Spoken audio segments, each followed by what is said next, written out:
boa noite. Sou William Galvão e começa agora o Jornal da Justiça desta terça-feira, 3 de outubro. O plenário do Supremo forma a maioria para determinar que União, Estados e Distrito Federal desenvolvam planos com estratégias para melhorar as condições nos presídios do país.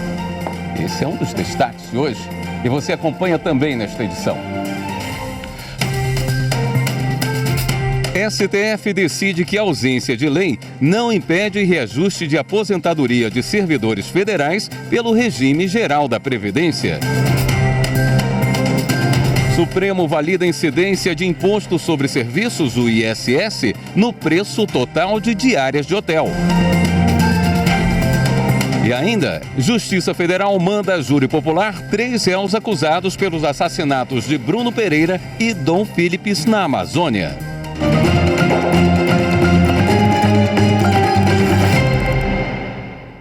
O Supremo Tribunal Federal formou maioria para determinar a elaboração de um plano nacional para melhorar as condições dos presídios brasileiros. Saiba os detalhes na reportagem de Marta Ferreira. A ação que discute a situação precária dos presídios foi apresentada pelo PSOL. Para o partido, há um quadro de violações graves e sistemáticas da Constituição no sistema penitenciário brasileiro, que precisa ser sanado por ações conjuntas dos 3 poderes. O mérito da ação, ou seja, o conteúdo, começou a ser julgado em 2021, mas a discussão foi suspensa depois de um pedido de vista.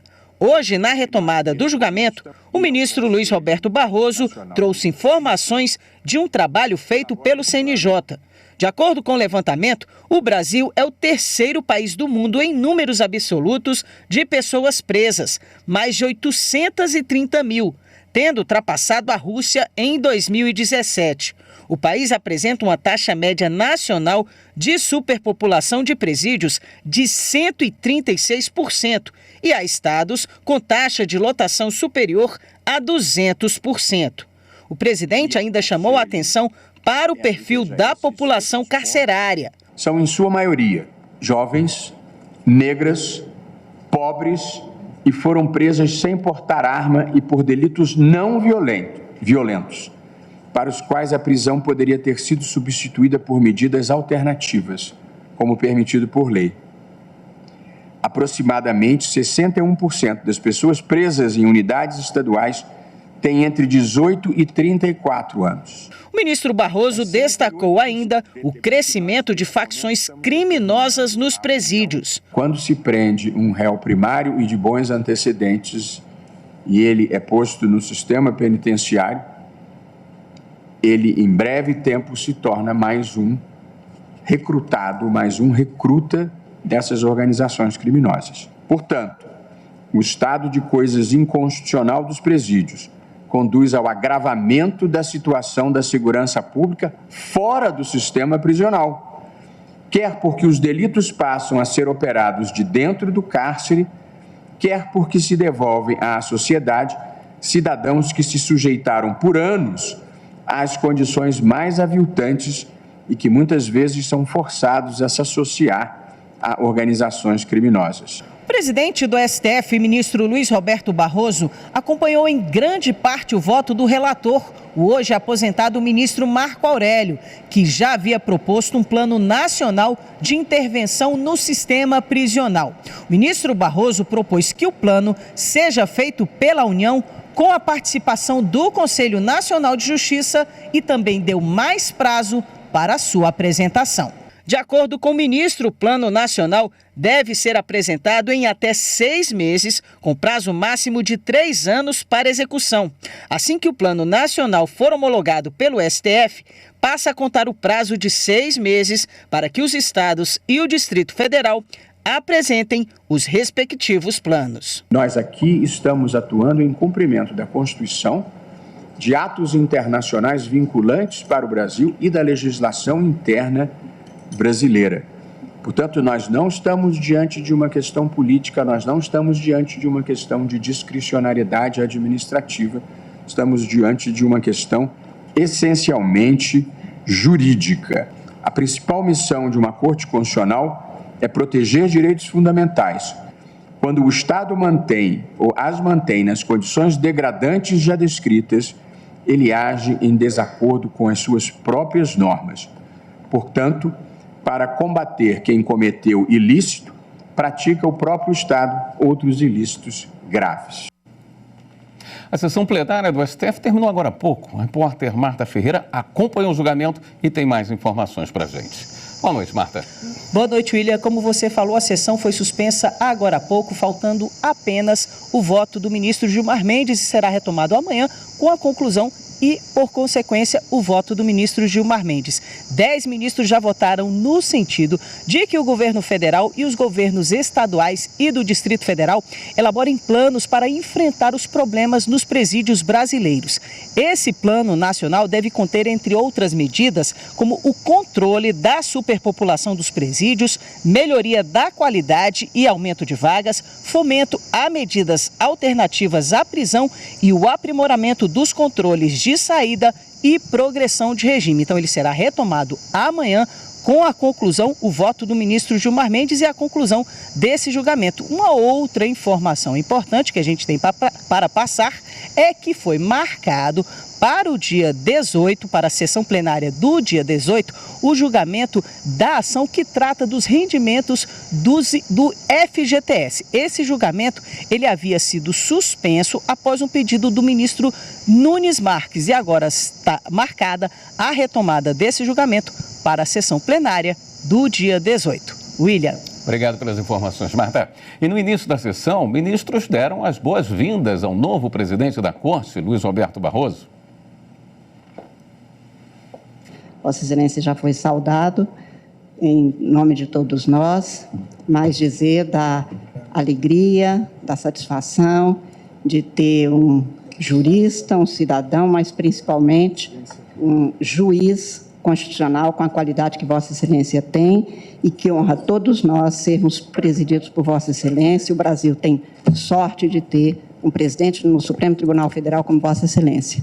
Quero cumprimentar Vossa Excelência de uma forma especial pela primeira sessão de trabalho presidida por Vossa Excelência e lhe desejar uma excelente presidência, que tenhamos grandes julgamentos e grandes realizações na presidência de Vossa Excelência. Tenho o meu apreço, meu respeito, apreço pessoal, respeito profissional e como jurista e como magistrado ao longo de toda uma vida pautada pela ética e pela integridade. Faço esse registro público e desejar todo sucesso, com a colaboração certamente da minha parte, sempre no que for possível, tem essa colaboração, um espírito de construção. Desejando a Vossa Excelência uma profícua gestão e sabemos todos que diante da capacidade de trabalho e da visão de Vossa Excelência, o Brasil não espera menos do que uma grande gestão. Eu tenho absoluta certeza que Vossa Excelência terá êxito nessa missão. Cumprimento Vossa Excelência pela primeira sessão, pela assunção da presidência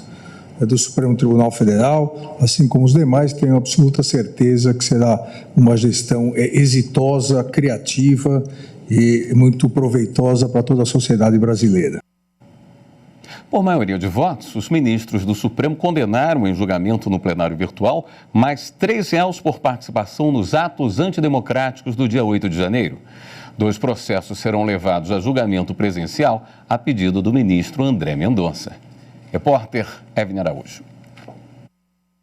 Davis Baek foi condenado a 12 anos de prisão. João Lucas Valles Gifone a 14 anos de prisão e Moacir José dos Santos a 17 anos de prisão. Em todos os casos, a pena é cumprida em regime inicialmente fechado. A sentença também prevê o pagamento de R$30 milhões por danos morais coletivos. O valor deve ser pago de forma solidária por todos os condenados. Ainda cabe recurso da decisão. A votação foi no plenário virtual. Acompanharam o relator ministro Alexandre de Moraes, os ministros Edson Fachin, Dias Toffoli, Gilmar Mendes, Carmen Lúcia, Luiz Fux e a ministra aposentada Rosa Weber. Os ministros Cristiano Zanin, André Mendonça e Luiz Roberto Barroso também votaram pelas condenações, mas propuseram penas diferentes. Já o ministro Nunes Marques votou pela absolvição de Davis Baek e pela condenação dos outros réus a 2 anos e 6 meses de prisão cada um. Outras 2 ações que também estavam sendo analisadas pelo colegiado foram retiradas de julgamento. O ministro André Mendonça pediu que os casos fossem levados ao plenário presencial. Os processos são contra Jupira Silvana da Cruz Rodrigues e Nilma Lacerda Alves. Em ambos, já havia maioria de votos para a condenação delas. No próximo bloco, o STF decide que a ausência de lei não impede reajuste de aposentadoria de servidores federais pelo regime geral da Previdência. Voltamos já.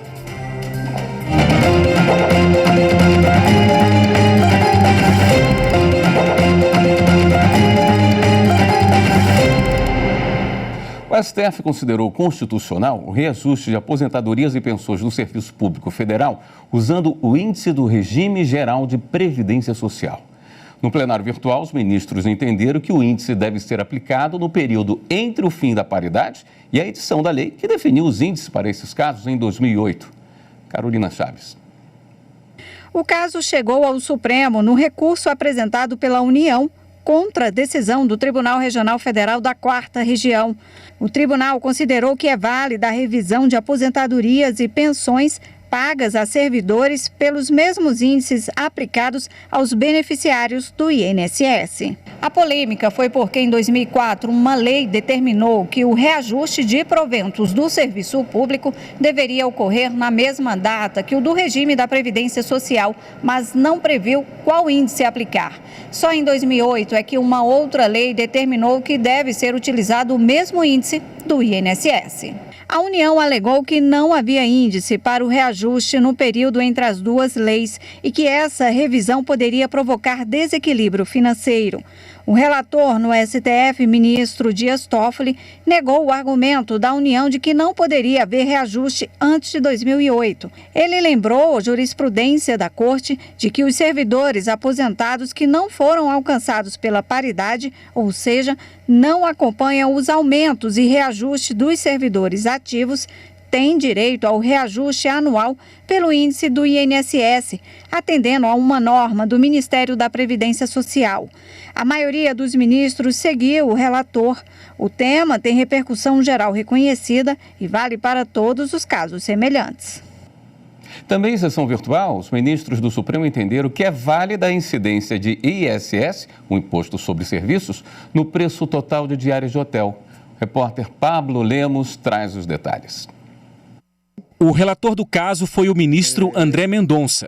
A decisão dele foi acompanhada por unanimidade no julgamento virtual de uma ação que questionou a lei que prevê a incidência de ISS sobre a hospedagem de qualquer natureza. A Associação Brasileira da Indústria de Hotéis argumentou no processo que o imposto deveria incidir apenas sobre a parcela referente aos serviços prestados, excluindo o valor relativo à locação do imóvel, e defendeu que o entendimento contrário violaria o conceito de serviço previsto na Constituição.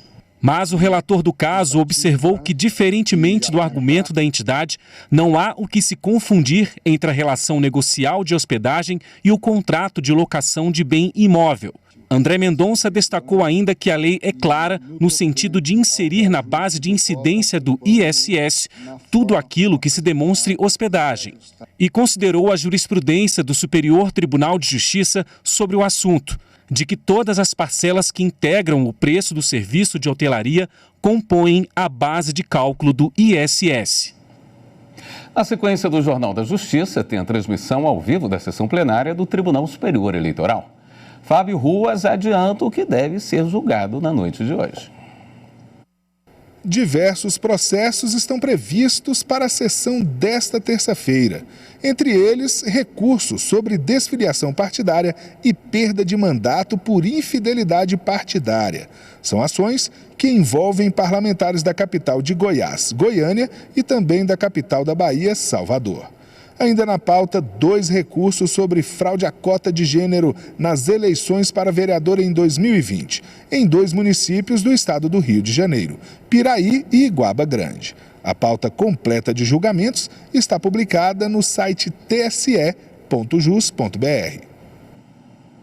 A terceira turma do Superior Tribunal de Justiça decidiu que, para fins de execução civil, não é possível realizar pesquisa no sistema de investigação de movimentações bancárias e no cadastro do COAF. Quem explica é a repórter Kátia Gomes.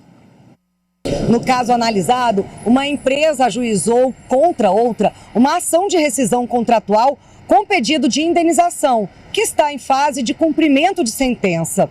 O juízo indeferiu o pedido da autora para que fossem feitas pesquisas de bens da executada nos sistemas do Cadastro Geral de Clientes de Instituições Financeiras e no Sistema de Investigações de Movimentações Bancárias do Banco Central e no COAF, vinculado ao Ministério da Fazenda. O Tribunal de Justiça de São Paulo manteve a decisão. No STJ, a empresa credora sustentou que o indeferimento das medidas vai contra os princípios da duração razoável do processo, da proporcionalidade, da razoabilidade e da eficiência. Mas a relatora no STJ, ministra Nancy Andrighi, explicou que não é possível atender ao pedido em relação ao Simba e ao COAF, pois isso significaria desvio da finalidade desses sistemas, que têm atribuições imprescindíveis no combate à criminalidade. O colegiado, no entanto, deu parcial provimento ao recurso e determinou a expedição de ofício ao Banco Central para que efetue pesquisa no Cadastro Geral de Clientes de Instituições Financeiras com o objetivo de localizar bens de titularidade da executada. O TRF da Primeira Região decidiu: candidato que apresentar exame toxicológico fora do prazo em razão de atraso do laboratório não pode ser eliminado de concurso público. As informações com a repórter Ana Paula Souza. A segunda turma do TRF da Primeira Região garantiu que um candidato prossiga no concurso público para o cargo de sargento músico do Exército Brasileiro. Ele havia sido eliminado na fase de inspeção de saúde por não ter cumprido o prazo para entrega de um dos 16 exames médicos exigidos no edital, em razão do atraso na divulgação do resultado pelo laboratório onde realizou o exame. Ao analisar o caso, a relatora, a desembargadora federal Ana Carolina Roman, destacou que não é legítima a exclusão do candidato em razão do atraso do laboratório na divulgação do resultado do exame toxicológico. Afinal, tal circunstância foi alheia à vontade do candidato, que comprovou ter entregue os outros 15 exames em conformidade com o edital. Para a magistrada, essa eliminação é um desrespeito aos princípios da razoabilidade e da proporcionalidade. A seguir, Justiça Federal manda júri popular réus pelas mortes de indigenista e de jornalista britânico na Amazônia. Voltamos em instantes.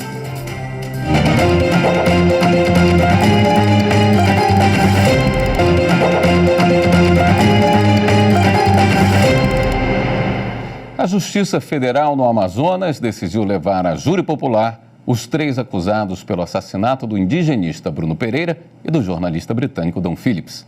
Quem tem as informações é a repórter Viviane Novaes. A Justiça Federal no Amazonas aceitou a denúncia do Ministério Público Federal e reconheceu a existência de provas de materialidade dos homicídios e da ocultação dos corpos do indigenista Bruno Pereira e do jornalista Dom Phillips. O juiz federal Wendelson Pereira Pessoa, da Vara Federal de Tabatinga, determinou que os réus Amarildo Oliveira, Ozeneide Oliveira e Jefferson da Silva Lima sejam levados a júri popular. A defesa dos acusados disse que vai recorrer da decisão. Bruno e Dom Phillips foram assassinados em junho do ano passado numa emboscada no rio Itaquaí, em Atalaia do Norte, no Amazonas. Segundo o Ministério Público Federal, Bruno foi morto por combater a pesca ilegal no Vale do Javari e Dom porque estava com ele no momento da emboscada. A partir deste mês de outubro, para registrar denúncia no Ministério Público Federal, o cidadão terá que acessar o serviço usando o login único do gov.br. É simples, como mostra o repórter Márcio Fontinelli. O objetivo principal com o login pelo site do governo federal é garantir a segurança do serviço digital oferecido pelo Ministério Público Federal. A conta no gov.br pode ser feita de forma gratuita e está disponível para qualquer cidadão, que será classificado como ouro, prata ou bronze, de acordo com a validação das informações prestadas. A partir do dia 2 de outubro, para fazer uma denúncia ao Ministério Público Federal, será preciso acessar o site, entrar com o mesmo nome e a senha usada no gov.br. É importante lembrar que o canal para esse tipo de ação é o MPF Serviços, no menu Protocolar Representação Inicial. O procedimento é o mesmo para quem deseja ter acesso aos dados previstos na Lei de Acesso à Informação e também para solicitações de relatórios processuais, cópias, vistas, prioridade de tramitação e audiência com o membro. Para acesso ao canal de denúncias do MPF, basta ter o cadastro com o selo bronze de autenticação no gov.br. O Ministério Público da Bahia propôs a elaboração de um plano estadual para a redução de mortes decorrentes de intervenção policial no Estado. A sugestão foi feita em audiência pública que reuniu entidades públicas e da sociedade para debater o tema. Há mais de um mês, a Bahia enfrenta uma crise de segurança pública. Carolina Chaves. Na audiência pública foram ouvidos 48 representantes da sociedade civil e de entidades de proteção dos direitos humanos. O debate vai servir de apoio para o procedimento administrativo instaurado no fim do mês passado para a implementação de um plano estadual de redução de mortes decorrentes de intervenção policial. O plano deve contemplar a realização de um diagnóstico com mapeamento das regiões afetadas e com maiores índices de letalidade. A administração atual do Ministério Público tem se preocupado bastante com essa temática e tem estruturado de forma muito aprimorada a estrutura do Ministério Público, com a criação de promotorias especializadas no controle externo da atividade policial, contando com 6 promotores, com atribuição também de tutela coletiva da segurança pública, a criação de um grupo de atuação especial que vem com a missão de centralizar dados, informações, o GEOSP, e também de promover uma atuação mais articulada, sistêmica em todo o Estado. Também contamos com um aumento expressivo no número de promotores do júri. Antes eram 8, hoje são 12. O governador da Bahia, Jerônimo Rodrigues, disse que vai usar os recursos anunciados pelo governo federal para reforçar a segurança nas divisas do estado. Ao todo, serão 20 milhões de reais que poderão ser usados para a compra de viaturas, equipamentos de inteligência e armas não letais. O que é que nós vamos fazer de forma conjunta, Polícia Militar, Polícia Civil, Polícia Federal e Polícia Rodoviária Federal, fazendo a proteção, por exemplo, da divisa nossa com Pernambuco, de lá para cá e daqui para lá, da mesma forma com Sergipe, Alagoas. Vamos começar por esses 3 estados, depois a gente pode pegar Minas Gerais, Espírito Santo. A população da Bahia tem sofrido com uma escalada de violência provocada pelos confrontos entre policiais e integrantes de facções criminosas. Os dados mostram que a situação no estado chega a ser bem pior que em outras unidades da federação mais conhecidas por problemas de segurança pública. O número de pessoas que morreram em confronto com a polícia em Salvador é 5 vezes maior do que o registrado no Rio de Janeiro. Segundo dados do Instituto Fogo Cruzado, no mês de setembro foram contabilizados 74 tiroteios em ações e operações policiais na região metropolitana de Salvador. 72 pessoas morreram. No Rio de Janeiro foram 38 tiroteios com 13 mortes. O governador disse que está tentando adquirir câmeras de uso individual para reduzir a violência nas ações da polícia. As câmeras já estão no Estado brasileiro, mas tem a burocracia que nos impede de receber. O Flávio Dino se colocou à disposição, pediu a sua equipe para achar saída jurídica para que não haja nenhum empecilho posterior. Esta edição do Jornal da Justiça fica por aqui. Uma boa noite para você. Até amanhã.